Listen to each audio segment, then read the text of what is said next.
Guys, nagpakaon ko sa kong baboy. Tik tik. Di pakaon ako siya tahop o kuan sayote.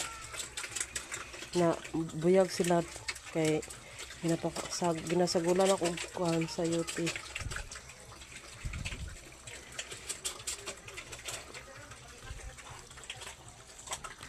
Basig na ay gusto mo palit diha.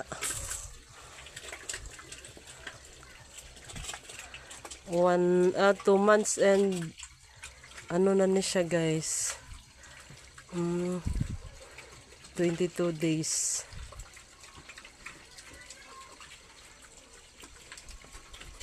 Kusog kayo sila mukhaon, no? Buyag kayo ba? I hope Lord nga madugangan ni pohon.